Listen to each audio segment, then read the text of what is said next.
Welcome to dream. నేను మీ journalist అలిమిని. ప్రస్తుతం రంజాన్ ఇంకా కొద్ది రోజుల్లో ముగియనున్న నేపథ్యంలో ప్రత్యేకంగా రంజాన్ సందేశం ఐ డ్రీమ్ స్కూల్ కొరకు జమాతే ఇస్లాం హింద్ ఆంధ్రప్రదేశ్ అధ్యక్షులు రఫీక్ గారు అందిస్తున్నారు. ఈ రోజు కూడాను రంజాన్ గురించి ఆయన ప్రత్యేకంగా మనతో మాట్లాడడానికి సిద్ధంగా ఉన్నారు. సార్ సలాలికం రఫీక్ భాయ్. వాలేకుమ్ అస్సలాం వరహమతుల్లాహి వబరకాతుహ్. సార్ చెప్పండి, రంజాన్ కొద్ది రోజుల్లో ముగియనుంది నేపథ్యంలో ఇంకా శ్రద్ధగా ఏదైతే రంజాన్ సంబంధించిన ఏదైతే ఆరాధన అనేది భగవంతుడికి ఎలా చేయాలి ఏంటి అనేది ఐ డ్రీమ్ ప్రేక్షకుల కోసం. ముఖ్యంగా ఇప్పటి వరకు రంజాన్ నెల ప్రారంభం నుంచి ఇప్పటి వరకు కూడా ఐ డ్రీమ్ ప్రేక్షకులు రంజాన్ సందేశాన్ని చాలా చక్కగా ఆదరిస్తున్నారు. అందరికీ ధన్యవాదాలు. అలాగే ఐ డ్రీమ్ అధినేతకు కూడా మేము హృదయపూర్వక ధన్యవాదాలు తెలియజేసుకుంటున్నాము. ఇక 2-3 రోజుల్లో ఈదుల్ ఫిత్ర్ రాబోతోంది. ఇవాళ చివరి తాఖరాత్, అంటే 5 జాగరణ రాత్రుల్లో ఇవాళ చివరి రాత్రి మిగిలి ఉంది. ముఖ్యంగా ఈ రంజాన్ నెల కానీ ఉపవాసాలు కానివ్వండి, లేక ఇస్లామీయ ఆరాధనలు నమాజ్, రోజా, హజ్, జకాత్ ఇవన్నీ కూడా వ్యక్తి సంస్కరణకు ఎక్కువగా ప్రాధాన్యత ఇస్తాయండి. వ్యక్తిలో మార్పు వస్తే వ్యక్తుల సమూహం కుటుంబం అవుతుంది, కుటుంబాల సమూహం సమాజం అవుతుంది. కాబట్టి వ్యక్తిపరంగా ఎప్పుడైతే మార్పు వస్తుందో వ్యక్తిత్వంలో, ఒక సమాజం, ఒక దేశమే చాలా బాగుంటుంది అనేది ఇస్లామీయ దృక్పథం. కాబట్టి ఇప్పుడు ఈ రంజాన్ నెలలో ఉపవాసాలు ఇప్పటివరకు పాటించిన వాళ్ళు ఎవరైతే ఉన్నారో వాళ్ళు ఈ ఉపవాసాల ద్వారా తమ వ్యక్తిగత జీవితంపై, తమ ఆలోచనలపై, తమ మనస్తత్వంపై ఎలాంటి ప్రభావం ఈ ఉపవాసాలు వేశాయి అనేది ఆత్మ పరిశీలన చేసుకోవాలి. ప్రాఫెట్ ముహమ్మద్ సల్లల్లాహు అలైహి వసల్లం ఏమన్నారంటే, ఎవరైతే ధర్మనిష్టతో, ఆత్మ పరిశీలనతో, పరిపూర్ణ విశ్వాసంతో ఉపవాసం పాటిస్తారో వారు పూర్వం చేసిన పాపాలని అల్లాహ్ క్షమిస్తాడు అని చెప్పడం జరిగింది. అంటే ఉపవాసం యొక్క ఉద్దేశాన్ని 3 విషయాల్లో ప్రవక్త ముహమ్మద్ సల్లల్లాహు అలైహి వసల్లం చెప్పారు. ఒకటి ఏమిటంటే అతను ధర్మనిష్ట కలిగి ఉండాలి, రెండవది విశ్వాసం కలిగి ఉండాలి, మూడవది ఆత్మ పరిశీలన చేసుకోవాలి. ఈ 3 షరతులకు లోబడి ఎవరైతే ఉపవాసాలు పాటించారో వారు పూర్వం చేసినటువంటి తప్పులు, పాపాలని దేవుడు మన్నిస్తాడు అని చెప్పడం జరిగింది. కనుక మొదట ఉదాహరణకి ఒక వ్యక్తి తల్లిదండ్రులతో సక్రమంగా ప్రవర్తించకుండా ఉన్నాడు, లేదా తల్లిదండ్రులు అతని పట్ల అసంతుష్టులుగా ఉన్నారు.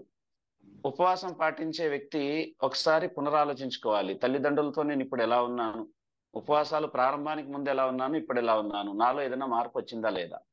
రాకపోతే వెంటనే తౌబా చేయాలి, దైవం ముందు క్షమాపణ కోరుకోవాలి. దేవా, నేను ఉపవాసాలు పూర్తి చేస్తూ వస్తున్నాను, కానీ నా తల్లిదండ్రుల పట్ల నా యొక్క ప్రవర్తన ఇంకా అదే విధంగా ఉంది, నేను గ్రహించాను, నన్ను క్షమించు అని చెప్పి క్షమాపణ కోరుకొని, తల్లిదండ్రులతో కూడా క్షమాపణ కోరుకొని తల్లిదండ్రుల పట్ల అతను సానుకూల దృక్పథంతో మెలిగేవాళ్ళ, అలాగే తల్లిదండ్రులతో సత్ప్రవర్తన కలిగి ఉండేవాళ్ళ మారిపోవాలి. ఇది ఉపవాసం యొక్క ఉద్దేశం అండి. అలాగే వ్యసనాలకు ఏదైనా బానిస ఉన్న వ్యక్తి ఉంటాడు, ఉదాహరణకి మద్యం కానీ, లేక జూదం కానీ, లేక గుట్కా, పాన్ పరాగ్, ఇలా ఏవైతే వ్యసనాలు ఏవైతే ఉన్నాయో వాటికి అలవాటు అయిపోయిన వ్యక్తి ఉంటాడు. ఆ వ్యక్తి రంజాన్ నెలలో ఉపవాసం పాటిస్తాడు తప్పకుండా, ఎందుకంటే సంవత్సరానికి ఒకసారి వస్తాయి ఉపవాసాలు, మనం పాటిద్దాం అని చెప్పి నిష్ఠతో పాటిస్తాడు. కానీ అతను కూడా ఒకసారి గుర్తుంచుకోవాల్సింది ఏంటంటే, నేను ఈ వ్యసనాలు ఈ నెల రోజులు వదిలేశాను, అయితే ఇవి రాబోయే జీవితంలో కూడా నేను మానేసే విధంగా తయారయ్యానా లేదా, ఇది అతను చూసుకోవాలి. ఉదాహరణకు ఒక సైనికుడు సైనిక శిక్షణ ఎందుకు తీసుకుంటాడు అంటే దేశాన్ని రక్షించడం కోసం తీసుకుంటాడు. రాత్రనక పగలనక కష్టపడి అతను అన్ని రకాలుగా కూడా సంసిద్ధుడవుతాడు, ఒక మంచి యోధుడిగా తయారవుతాడు. కానీ యుద్ధం వచ్చిన తర్వాత ఇతను ఇంటికి వెళ్ళి నిద్రపోయాడు అనుకోండి, మనం అతన్ని ఏమంటాం? అలాగే ఒక వ్యక్తి కష్టపడి డాక్టర్ చదువుతాడు, ఎంబీబీఎస్ చేస్తాడు, ఎండి చేస్తాడు, కానీ వైద్యం చేయడం మానేస్తే కూడా అతను అంటాం, ఎందుకంటే మీరు పట్టా పొందారు, వైద్యం చేయడం లేదు ఎందుకండి అంటాం.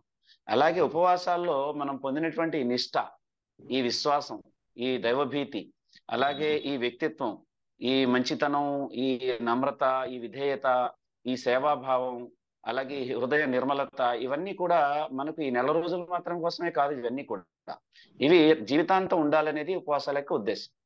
అయితే ఈ జీవితాంతం ఉండే పరిస్థితి మనిషికి, మానవుడు బలహీనుడు కాబట్టి ఉండలేదు. కాబట్టి మరలా ఏం చేశాడు దేవుడు, ప్రతి సంవత్సరం ఇది చేయబడింది. 11 నెలలకి ఛార్జింగ్ అయిపోతుందనగా మరలా ఛార్జింగ్ పెట్టుకోవడానికి ఉపవాసాలు వచ్చేస్తాయి, మళ్ళా రీఛార్జ్ అవ్వడానికి ఉపవాసాలు ఒక చక్కటి దోహదపడతాయి. కనుక ఈ రంజాన్ చివరి దశకంలో ఉన్నాము, చివరి 3 రోజులు ఉన్నాయి మనవి. ముందు ఆత్మ పరిశీలన చేసుకొని మనలో ఉన్నటువంటి లోపాలని దూరం చేసుకునే ప్రయత్నం చేయాలి. ఇది మొదటి విషయం. ఇక రెండవది ఏంటంటే ఆరాధనలకు సంబంధించిన విషయం. ఉదాహరణకి మస్జిదులు కలకలలాడుతూ ఉంటాయి రంజాన్ నెలలో. రంజాన్ పూర్తి కాగానే మస్జిదులన్నీ కూడా బోసిపోతాయి. వాస్తవానికి రంజాన్ నెలలో ఎలాగైతే మస్జిదులు కలకలలాడుతూ ఆరాధనాలయాలు ఉన్నాయో, రంజాన్ తర్వాత కూడా అలాగే ఉండాలి. అసలు విషయం అది. అలాగే సేవా కార్యక్రమాలు విపరీతంగా కనబడతాయి. పేదవాళ్ళకి, అనాథలకి, అన్నార్థులకి, వితంతువులకి విపరీతమైనటువంటి రేషన్స్ కిట్స్ ఇవ్వడం, వాళ్ళకి ఆదుకోవడం, వాళ్ళకి అనేక రకాల సేవా కార్యక్రమాలు చేయడం జరుగుతూ ఉంటుంది. ఇది కేవలం నెల రోజుల పాటు చేయాల్సినటువంటి క్రతువు కాదు. ఇది జీవితాంతం కూడా ఇలాగే కొనసాగాలి అనడానికి ఇదొక ప్రారంభం అన్నమాట. ఇదొక ప్రేరణ అన్నమాట. కాబట్టి మనం ఈ విధమైనటువంటి ప్లానింగ్ చేయాలి. అలాగే ధనవంతులు చాలా మంది ఉంటారు. వాళ్ళు రంజాన్ నెలలో జకాత్ చెల్లిస్తారు. ఆ జకాత్ చెల్లించే విధానం ఎలా ఉంటుంది అంటే, వాళ్ళు వాళ్ళ ధనం నుంచి 2.5% తీస్తారు. అల్హమ్దులిల్లా చాలా వరకు నాకు తెలిసి ముస్లిం సమాజంలో 50 నుంచి 60% మంది ధనవంతులు జకాత్ తీస్తారు. కానీ అందులో వాళ్ళు తీసిన జకాత్ ని ఏ విధంగా ఉపయోగించాలో తెలియదు వాళ్ళకి. ఏం చేస్తారంటే, ఒక ₹1,00,000 జకాత్ తీస్తే ₹1,00,000 ఒక 20 మందికి 5,000 చొప్పున పంచిపెట్టేస్తారు. ఆ 5,000 మంది చొప్పున తీసుకుని వెళ్ళిపోయిన వాళ్ళు నెక్స్ట్ మళ్ళా ఇయర్ మళ్ళీ వచ్చి వాళ్ళే 5,000 తీసుకోవడానికి సిద్ధంగా ఉంటారు. దీనివల్ల పేదరికం దూరం అవడం లేదు. దీనివల్ల అవసరార్థుల అవసరాలు తీరడం లేదు. బీదవాళ్ళని బీదవాళ్ళగానే ఉంచేటువంటి జకాత్ మీరు తీస్తే మాత్రం ఏంటి, తీయకపోతే ఏంటి? అసలు ఇస్లామియా విధానం ఏమిటంటే, జకాత్ తీసే విషయంలో మీరు నమాజ్ సామూహికంగా చదవాలి. చదివితే 27 రెట్లు పుణ్యాలు ఎక్కువ ఇస్తుంది. అలాగే హజ్ యాత్ర హజ్ నెలలోనే చేయాలి. సామూహికంగా అక్కడ అందరూ వెళ్తారు కాబట్టి హజ్ గా అది పిలువబడుతుంది. మామూలు రోజుల్లో వెళ్తే అది ఉమ్రాగా పరిగణించబడుతుంది. హజ్ యొక్క ప్రత్యేకత, దాని ప్రాధాన్యత దానికి ఉండదు. అలాగే రంజాన్ నెలలోనే అందరూ సామూహికంగా ఉపవాసం పాటించారు. ఆ జకాత్ ని ఒక చోట పోగు వేసి దాంట్లో ఎవరైతే అవసరార్థులు ఉన్నారో వారి అవసరాలు తీర్చే ప్రయత్నం చేయాలి. ఆ అవసరం ఎలా ఉండాలంటే, ఉదాహరణకి చిన్న వ్యాపారం చేసుకునే వ్యక్తులు ఉన్నారు. అతనికి ₹1,00,000 అవసరం ఉంది. ₹1,00,000 అతను తీసుకుంటే అతను చేసే వ్యాపారం వల్ల అతను శ్రీమంతుడయ్యే అవకాశం ఉంది. ఆర్థికంగా అతను నిలదొక్కునే అవకాశం ఉంది. అతనికే పూర్తిగా ఆ డబ్బులు ఇచ్చి అతన్ని స్వావలంబన దిశగా అతన్ని అడుగులు వేసేలా చేయాలి. ఎప్పుడైతే ఒక వ్యక్తికి ఆ విధంగా సహకరించడం జరుగుతుందో, నెక్స్ట్ ఇయర్ కి ఆ వ్యక్తి అడుక్కునే వాళ్ళగా జకాత్ తీసుకునేలా ఉండడు. ఏదో ఒకటి సహకరించే వాళ్ళ ఉంటాడు. అలాగే చాలా మంది ఈ వడ్డీ రక్కసులు కూరుకుపోయిన వాళ్ళు ఎంతో మంది ఉన్నారు. వడ్డీలు కట్టలేక జీవితాలు ఛిద్రం చేసుకున్న సంఘటనలు మనం ఎన్నో చూస్తున్నాం. అలాంటి వడ్డీల్లో కూరుకుపోయినటువంటి విశ్వాసం ఎవరైనా ఉంటే, ఈ ధనవంతులందరూ కలిసి అలాంటి వాడిని ఐడెంటిఫై చేసి అతన్ని ఆ వడ్డీల రక్కస్ నుంచి బయటకు తీసేస్తే అతని కుటుంబం ఎంతో సుఖంగా ఉంటుంది, ఎంతో ఎంతో ఆనందపడుతుంది. ఆ కుటుంబం వాళ్ళ కోసం దువా చేస్తుంది. అంటే ₹1,00,000 ఒకే వ్యక్తికి ఇచ్చి అతని కుటుంబాన్ని బాగు చేయవచ్చా? బాగు చేయొచ్చండి. ₹1,00,000 కాదు, అంతకంటే ఎక్కువ కూడా ఇవ్వచ్చు. ఎందుకంటే ఇది పంచడానికి దానం కాదు. జకాత్ అనేది దానం కాదు. దానం అయితే మీరు ₹1,000 ఇచ్చారు, 10,000 ఇచ్చారు, రోడ్డు మీద నడిచి వెళ్తుంటే కనబడిన వాళ్ళు అంతకంటే ఇచ్చుకుంటూ వెళ్ళారు, ఇది కాదు. ఇది రంజాన్ నెలలో తీసేటువంటి జకాత్. రంజాన్ నెలలోనే తీయాలని విధి కాదు, కానీ ఎక్కువ పుణ్యాలు వస్తాయని రంజాన్ నెలలో తీస్తారు. అలాగే సంవత్సరానికి సంవత్సరం అనేది ఒక కరెక్ట్ లెక్క ఉంటుందని రంజాన్ నెలలో తీస్తారు. కానీ ఈ జకాత్ ఏంటంటే, ఇది అవసరార్థుల పేదవాళ్ల హక్కు. ఈ హక్కు ఎలా అంటే, వాళ్ళ నుంచి పేదరికం దూరం అవ్వాలి. మొదట తమ బంధువులకి ప్రాధాన్యతనివ్వాలి. బంధువుల్లో ఎవరైనా ఉంటే వారికి ఈ జకాత్ ఇచ్చి వాళ్ళకి అందులోంచి బయటకు తీసుకురావాలి. పేదరికం నుంచి దూరం తీయాలి. లేదా వాళ్ళకి ఆర్థికంగా నిలదొక్కోవడానికి అవకాశం ఇవ్వాలి. ఇదండి ప్రధానంగా జకాత్. అలాగే మనం ఆరాధనల విషయంలో నమాజ్ విషయంలో కూడా ఏంటి, నమాజ్ని 5 పూట్ల ఎలాగైతే రంజాన్ నెలలో చదివారో, అలాగే 5 పూట్ల నమాజ్ మగవాళ్ళైతే జమాత్తో మస్జిద్ లో చదివే విధంగా సంకల్పం చేసుకోవాలి. ఇక ఈ రంజాన్ అయిన తర్వాత, ఓ దేవా, నేను ఎప్పుడు కూడా ఎలాగైతే పెర్ఫెక్ట్ గా నమాజ్ ఆచరించానో అలాగే పెర్ఫెక్ట్ గా నేను మస్జిద్కి వెళ్ళి నా జీవితాంతం ఇలాగే చదువుతాను అని చెప్పి నిర్ణయించుకుని ఆ విధంగా నేను మొదలు పెట్టాలి. అలాగే ఖురాన్ గ్రంథం